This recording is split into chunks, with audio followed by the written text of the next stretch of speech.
¿Qué tal? Muy bien. ¿Mucho trabajo? Pues la verdad es que sí, estamos aquí empezando otra vez a reiniciar la actividad. Sí. Sí. Claro, porque vosotros os dedicáis a hacer visitas turísticas. Hacemos visitas guiadas por Zaragoza y por todo Aragón. Sí, sí, sí. Sí. Entonces nos ha pillado, bueno, como todo el mundo, este parón, pero ahora estamos otra vez reiniciando un poquillo todas las actividades. Y si yo quiero hacer una visita guiada por el Mudéjar zaragozano, ¿tú nos podrías acompañar? Perfectamente. Oye, es una buena tarjeta de presentación para Zaragoza y para todo Aragón, el Mudéjar. El Mudéjar, que es un estilo muy singular, además, un estilo muy singular, un cruce de culturas y la verdad es que aquí en Zaragoza, por ejemplo, tenemos ejemplos muy significativos de Mudéjar. Ya salimos y vemos Mudéjar, o sea, aquí en la calle, en plena calle Osao, tenemos la iglesia de San Gil, la torre, que es una de las más antiguas, si no es la más antigua de Zaragoza. No se ven tantos azulejos, pero sí que tiene muchísima decoración en ladrillo. Y bueno, la tenemos aquí en pleno casco viejo, donde está el tubo, el centro gastronómico. Podemos observar aquí la Torre de San Gil, muy interesante también. Lorenzo, un lugar emblemático que nadie debería perderse cuando viene aquí a Zaragoza. Por supuesto. Ya que es de los pocos palacios que se conserva, sobre todo en la zona norte de la península, de arte musulmán. Evidentemente aquí vamos a encontrar mudéjar, pero vamos a encontrar el origen del mudéjar, que es el arte musulmán. Aljafería, que en un principio era el Palacio de la Alegría. Palacio de la Alegría porque era la residencia de verano de la taifa de aquí de Zaragoza y también donde estaba uno de los reyes más importantes, Abu Jafar. De ahí también surge el nombre de Abu Jafar, Abu Jafarilla, y de ahí de alguna manera evolucionaría el nombre a Aljafería. Vamos a ver elementos que luego se van a ver repetidos en otros monumentos que veremos por la ciudad de Zaragoza. El arco de herradura, evidentemente, es una restauración, pero sí que nos indica ya que vamos a entrar a un sitio con clara influencia musulmana y vemos diferentes partes blancas que son las originales y las que están en ladrillo son las que han sido restauradas. Aquí las torres cristianas, la entrada musulmana, ¿no? Esa mezcla de culturas también que era el Mudéjar, ¿no? Lo musulmán, lo cristiano. ¿Es la historia de nuestra ciudad? Por supuesto, cruce de culturas. Bueno, nos encontramos en este patio una de las zonas que tiene que ver con uno de los palacios más importantes que hubo aquí, Mudéjares, que fue el de Pedro IV el Ceremonioso, los reyes de Aragón, que cuando entra aquí a este palacio se encuentra con un montón de elementos musulmanes y a él le interesa sobre todo el mudéjar en el siglo XIV, ¿no? Le interesa realizar todo con ese estilo. En esta iglesia de San Martín vemos sobre todo los emblemas de los reyes, ¿no? Esas cuatro franjas rojas sobre fondo amarillo, pero luego vemos ya esa decoración mudéjar de ladrillos, ¿no? Esos arcos entrecruzados que lo vemos ahí en el tímpano de esta fachada que tiene esa punta que es, bueno, que es gótica, pero que tiene esos elementos también mudéjares, y luego vemos pues toda la decoración, ¿no? De ladrillo, esos puntitos que vemos ahí, esa forma de resaltar un poco el edificio, ¿no? Entramos aquí en el patio de Santa Isabel, que por cierto es un patio con un jardín espectacular, muy musulmán, ¿no? Que recuerda a todo el mundo, ves esto y te viene un flash a la Alhambra de Granada, con esos naranjos que no son muy típicos de aquí de Zaragoza, pero bueno, que están aquí para recrear,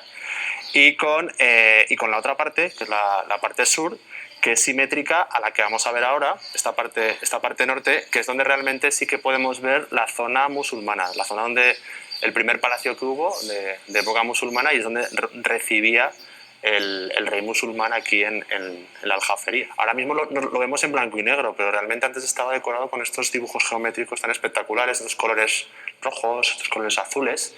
Vamos pasando como diferentes etapas, ¿no? Vamos viendo lo original, sí, y luego vamos viendo ya imitaciones, vamos viendo cómo el mudéjar va cogiendo cosas musulmanes, y luego cuando ya los cristianos, ya con los reyes católicos, culminan con esas techumbres tan espectaculares, ¿no? Aquí llegas y más que mirar el suelo, miras al techo. miras al techo, ¿no? Esas piñas, esos elementos geométricos que hemos visto ya antes, ¿no? Toda esa decoración musulmana la hemos reflejado aquí en un estilo que, más que estilo mudéjar, se lo denominaron estilo reyes católicos, ¿no? Porque aquí es una mezcla de muchos elementos, ¿no? Se ven los elementos de los reyes católicos, el yugo, las flechas, las piñas, ¿no? Y luego, bueno, esta inscripción también tan interesante, que habla de una fecha, 1492, que no tiene que ver con el descubrimiento de América, sino con la toma de Granada.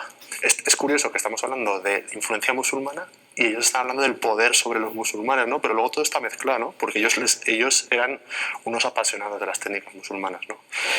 Los reyes católicos, sí. Y luego vemos que el suelo tiene que ver con el techo, es como un reflejo, ¿no? Todos estos elementos los vemos reflejados en la parte de arriba también. Y es que cuando miro esto me podría quedar aquí horas y horas mirándolo. Yo Como nuestra Capilla Sistina. Totalmente, sí, sí. Yo suelo decir que la Capilla Sistina es el muro de la parroquieta para mí, por la decoración, pero esto lo supera totalmente. Sí, sí, sí. Salón del Trono.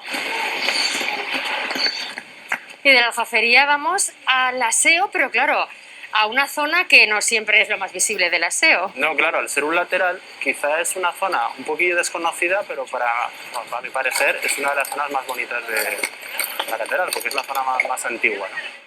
Lo que se pueden perder muchos turistas si no llegan a esta parte de aquí, ¿verdad? Justo Que se este quedan punto. solo con la portada. Claro, llegas aquí y lo que primero se te va en los ojos es este muro, el muro de la parroquieta del aseo, que es un edificio, realmente es un edificio anexo, porque esto es una capilla funeraria de un arzobispo muy importante que hubo en el siglo XIV, que era Lope Fernández de Luna, de la familia de los Luna. Este es anterior al Papa Luna, a Benedicto XIII, y que en vida quiso construir con esta capilla, con este estilo tan característico es el mudéjar. De hecho, es de 1370, pero cuando él la acaba no le gusta, y entonces él contrató a auténticos musulmanes, los trajo desde Sevilla para que le recreasen realmente el estilo musulmán, ¿no? Y entonces por eso vemos aquí una decoración tan espectacular.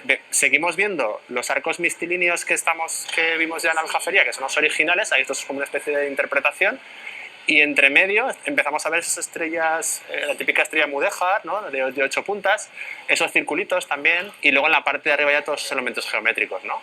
Destaca sobre todo el contraste entre las ventanas que son góticas y el resto que es mudéjar, ¿no? Sí. Y sobre todo también nos llama muchísimo la atención las medialunas, ¿no? Esas medialunas tumbadas, que es el escudo heráldico de los Luna. Zaragoza tiene muchos ejemplos mudéjares. Por supuesto. La Torre de San Pablo, por ejemplo. Tenemos la de la Magdalena.